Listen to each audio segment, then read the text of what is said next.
Hai teman-teman semua. Ya ampun, kita balik lagi di podcast Butet. Hari ini kita akan bahas sesuatu yang menarik, yaitu tentang dunia percintaan dan dunia perbucinan. Bersama Kak Alex Nanlohi yang udah pernah mengisi juga di podcastnya Butet. Dan karena ini tentang dunia percintaan, maka kita serahkan kepada ahlinya. Hai Kak Alex. Halo Butet.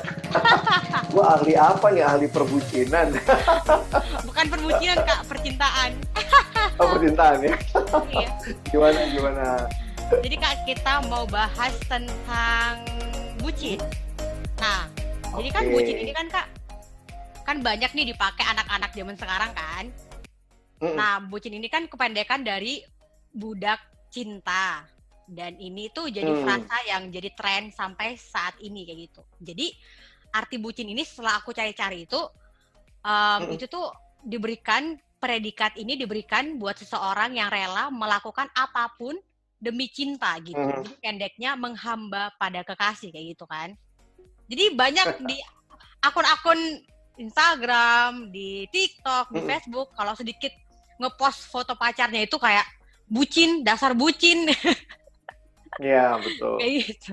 Jadi Kak Alex, menurut pandangan Kak Alex sendiri, dengan arti dan pengertian yang seperti itu, gimana sih tanggapan Kak Alex itu mengenai si bucin ini sendiri? Iya, kalau dinamika percintaan yang dari setiap generasi sebenarnya ada. Generasi teman-teman yang mengatakan ini adalah nama budak cinta. Mungkin generasi yang lalu cinta mati atau cinta buta gitu ya. Nah, ini mau menunjukkan bahwa memang dalam ini itu tuh ada Alex, kemungkinan. Kak Alex coba ulang Kak, tadi macet-macet Kak. Oh, oke. Iya. Jadi aku ngelihatnya begini ya, dalam setiap generasi kan ada perbucinan dengan istilahnya masing-masing. Dulu mungkin adalah cinta buta, cinta mati gitu ya, cinta mampus gitu ya, bahkan gambaran-gambaran yang mau menunjukkan bahwa sebenarnya ketika perasaan itu begitu rupa dialami, itu tuh orang rela ngelakuin apa saja. Jadi rela tanda kutip jadi budak begitu. Nah, aku pikir sih itu satu hal yang yang mungkin kalau dibilang realita ya iya realita. Cuma apakah itu hal yang seharusnya seperti itu? Nah, ini aku pikir harusnya sih tidak demikian. Maksudnya begini, bahwa namanya perasaan, cinta gitu ya, itu pun harusnya disertai dengan logika, akal sehat. Iya, mungkin itulah balance-nya. Kenapa? Karena sebenarnya cinta itu bukan cuma sekedar bicara perasaan, tapi juga ada pemahaman, ada pengertian yang kalau kita nggak tepat, cuma mengandalkan perasaannya aja, nah itu ya bisa terjadi yang bucin-bucin itu, gitu. Bener banget Kak Alex. Jadi kalau misalnya tadi Kak Alex bilang gitu, kalau dibilang bucin itu bukan tepat kayak gitu. Jadi berarti sebenarnya untuk kita untuk kita bucin itu nggak bisa ya Kak Alex ya? Kalau kita mungkin bucin, kita ini makhluk yang punya perasaan gitu ya. Mungkin sekali juga bucin, apalagi kalau perasaan menguasai. Nah, tapi kita mestinya sebagai anak Tuhan khususnya, kita pun bisa melihat bahwa ada yang namanya fakta, ada yang namanya realita. Hidup itu bukan cuma perasaan, tapi juga ada akal sehat. Nah, kalau kita lihat kan, minta kita dengan segenap akal budi, dengan segenap emosi. Jadi sebenarnya manusia itu bukan hanya perasaannya aja. Nah, memang generasi ini sangat menekankan perasaan, ditambah yang namanya cinta itu juga sebagian besar ada unsur perasaan di dalamnya, sehingga kayaknya, wah banyak deh slogan-slogannya yang bagi gue, kalau dipikir-pikir nggak masuk akal ya, gitu ya. Iya benar. Nah, gitu, cinta nggak harus memiliki. Ya udah kan logikanya move on, gitu. Iya. Ini cinta nggak harus memiliki, lu nangis-nangis, share status. Kadang-kadang it's as simple as that gitu kan. Iya, Nah, bener-bener. tapi ya kadang kita juga harus memahami ya bahwa namanya manusia ya punya perasaan. Nah, itu mesti dikelola tuh perasaan supaya jangan mendominasi, tetapi perasaan tetap ada pada tempatnya. Iya, bener Kak Alex. Tapi kadang-kadang Mm-mm. anak-anak sekarang itu susah ya bedain mana perasaan, mana logika, kayak gitu ya. Iya. Apalagi hubungin dengan soal percintaan ini. Jadi Kak, aku mau tanya nih, apalagi anak sekarang kan, Heeh. maksudnya kayak generasiku sekarang kan paling rentan dikuasai oleh si cinta itu karena Iya. mendapatkan kenyamanan di sana, mungkin berpikir mendapatkan Mhm. kepuasan di sana, kayak gitu. Tapi aku mau tanya Kak, Betul. misalnya nih di zaman sekarang, misalnya ada nih pacarnya jemput gitu kan, tuh dikatain bucin, dasar bucin, tiap hari dijemput pacarnya gitu. Jadi batasan, maksudnya aku mau tanya nih, batasan supaya dibilang nggak bucin itu apa sih? Jadi kan ada jadinya yang, ih Heeh, heeh. nanti dibilang bucin, ya udah deh apa-apa sendiri aja, ntar dibilang bucin kayak gitu. Nah, ini nih, sebenarnya gini ya, kalau kita pertama nih, kalau aku coba menggali ya, kalau kita punya konsep diri, gambar diri yang sehat, maka pertama dan terutama ya, kita nerima diri kita, dan kita tidak hidup berdasarkan penilaian orang. You are not Hmm, living others people expectation. Kadang-kadang kan kita sibuk tuh, apa kata orang tuh kayak luar biasa. Nah, ini kan generasi yang kayaknya apa kata orang, netizen itu jahat gitu ya. Apa kata netizen itu kayaknya didengerin, iya, direnungkan gitu ya. Padahal kan tidak semua yang mereka sampaikan itu tepat. iya. Jadi jujur aja kalau saya harus katakan ini mesti punya gambar diri yang sehat sih. Identitas yang tenang, yang aman, yang firm ya, yang kokoh dalam Tuhan sehingga kita tidak hidupi ekspektasi orang, tapi juga Mhm. kita tidak jadi orang yang nggak peduli pendapat orang. Nah ini kadang-kadang kan begitu, ekstrimnya yang satu hidup sesuai apa kata netizen, yang satu nggak mau dengar kata netizen gitu ya. Nah kita perlu yang di tengah-tengahnya nih. Nah itu menurutku harus dimulai dengan punya gambar diri, konsep diri yang sehat. Iya. Nah, lalu kemudian sesudah itu kalau kita bisa dengan sehat melihat, maka kita bisa mempertimbangkan kalimat orang. Tapi mempertimbangkan bukan kemudian menekan kita. Kalau orang bilang, wah lu bucin, lu dijemput. Lah, lu mau jemput gua? Gitu kan? Kan kalau misalnya, kamu mau jemputin aku? Ini ada yang mau jemput dan memang misalnya pas searah rumahnya, lalu kemudian yang memang pacar, dia lagi jemput, emang kenapa? Jadi menurutku kalau kita bisa tenang dengan diri kita, jati diri kita, maka kita pun bisa menilai pendapat orang itu. Tentu ya, kita nggak bisa menjelaskan sama semua netizen. Iya. Gue nggak bucin ya, gue nggak bucin ya, gue nggak bucin ya. Kadang-kadang kita Iya. juga sibuk tuh ngejelasin gitu ya, telepon teman kita, gue nggak begitu kok, gue nggak begitu. Ya udah, Iya. Iya, kalau dia bener. nggak percaya mau apa kan, kita juga nggak bisa Heeh. bilang apa-apa.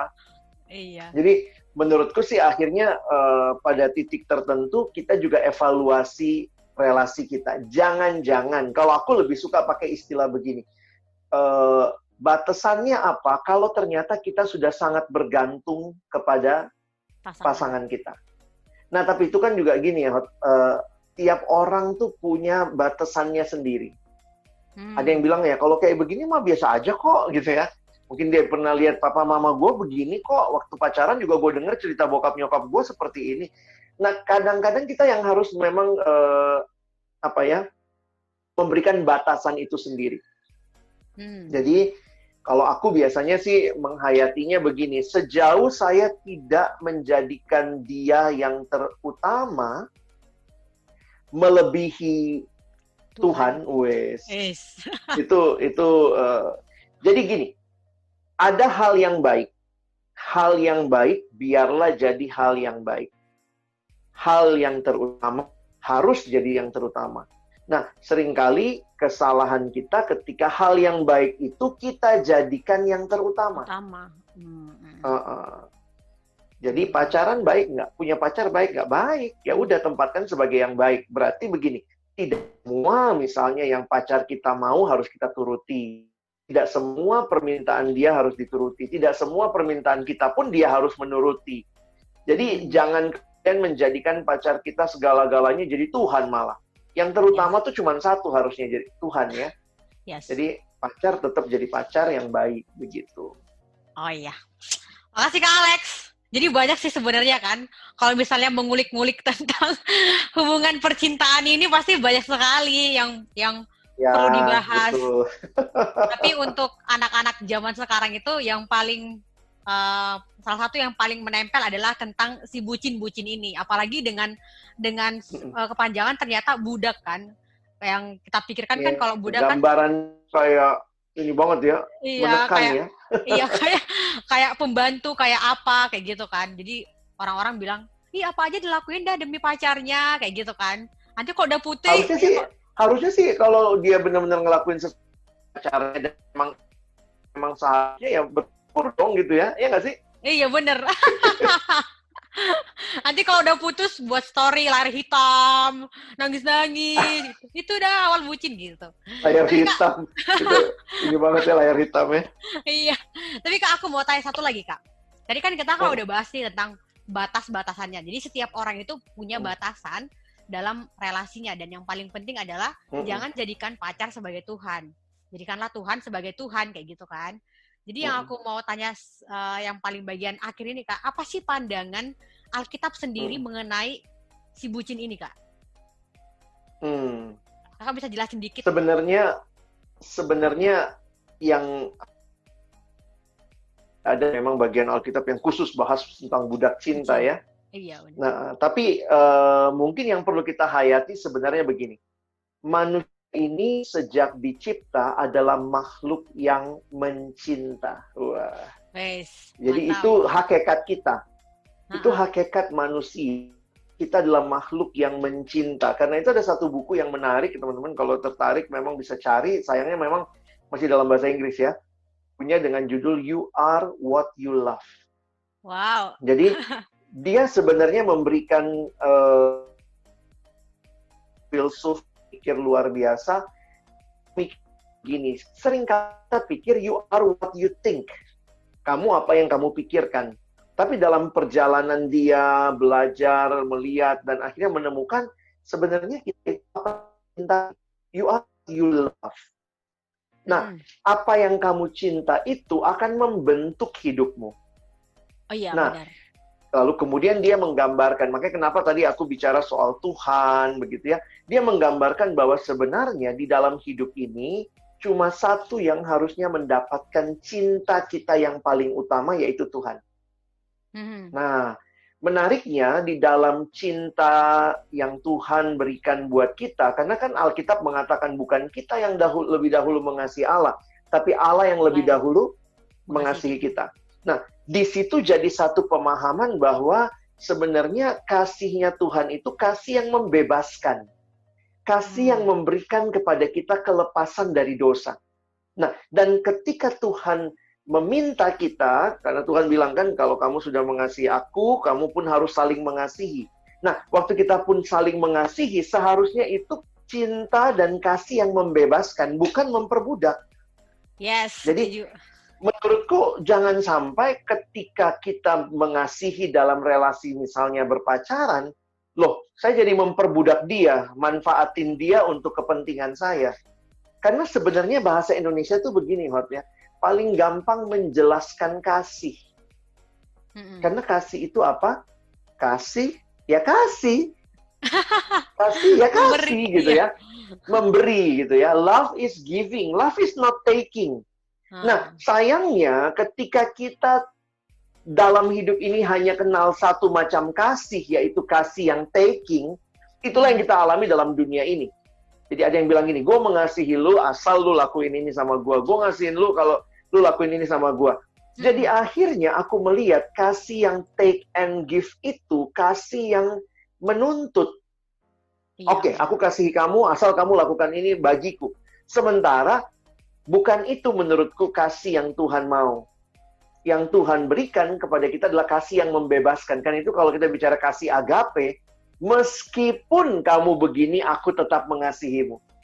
Nah, jadi poinku sebenarnya sederhananya begini. Alkitab menyatakan kepada kita apa kasih yang sejati, yaitu kasih agape, kasih yang tidak menuntut, kasih yang memberi, dan dalam berpacaran kiranya teman-teman bertumbuh dalam kasih agape, karena kalau tidak, kalau hanya kasihnya take and give, maka kita akan sangat mudah terjebak dalam bucin tadi. Kenapa? Iya bener. Gue akan mengasihi lu asal lu anterin gue tiap hari. Kalau lu berhenti anterin gue nggak mengasihi lu lagi. Dan menurutku kalau kita hanya hidup dalam bucin-bucin begitu, kita nggak siap hadapi pernikahan. Iya, nggak bertumbuh. Karena dalam pernikahannya, oh iya benar, dalam pernikahan kan waktu di altar kita janji, aku akan mencintaimu di dalam suka maupun senang gitu. Kita nggak siap membilang duka gitu ya. Waktu kaya dan miskin, wah itu kasih yang tidak memperbudak itu kasih yang membebaskan, dan Tuhan Yesus sudah kasih teladannya di kayu salib bagi kita. Jadi semakin teman-temanku bertumbuh dalam kasih seperti Kristus, kalian tidak akan terjebak dalam kebucinan tadi. Gitu kali ya kesimpulannya ya.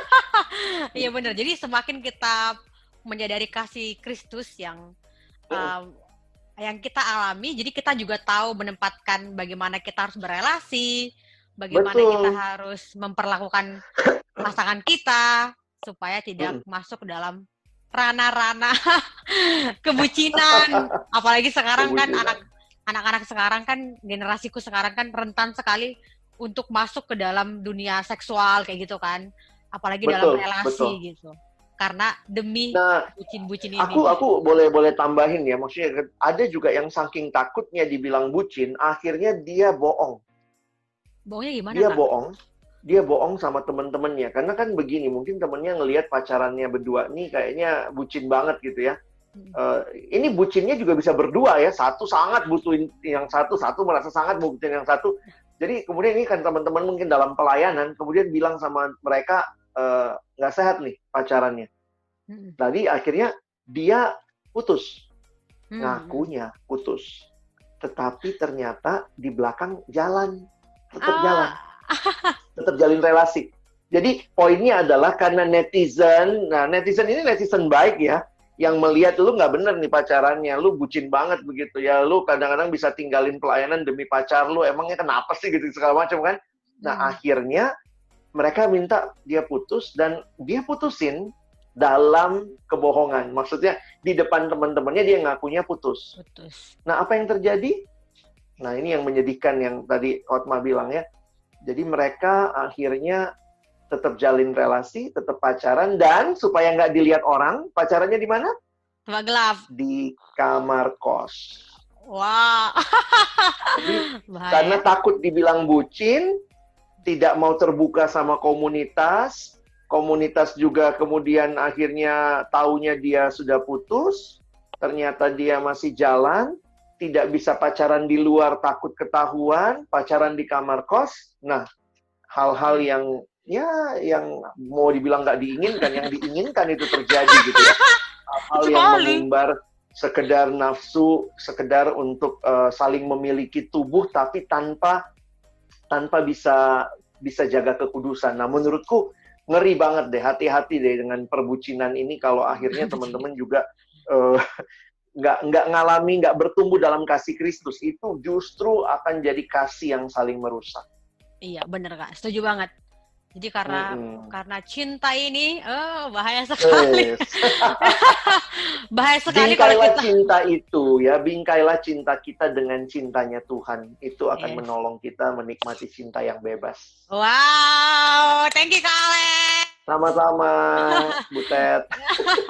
Jadi untuk teman-teman yang bergumul tentang kebucinan atau mengetahui tentang kebucinan atau apalah tentang bucin-bucin itu, jadi teman-teman yang mendengar, yang melihat, boleh menggunakan dengan baik. Bukan menggunakan dengan baik ya, tapi udah tahu batasan dalam berelasi, tahu memperlakukan pasangan dengan baik, dan yang terutama adalah harus menempatkan Tuhan sebagai Tuhan. Jangan memposisikan manusia sebagai Tuhan. Itu tuh nggak baik dan nggak benar. Semangat! Terima kasih Kak Alex. Terima kasih untuk Butet. penjelasan tentang dunia kebucinan ini.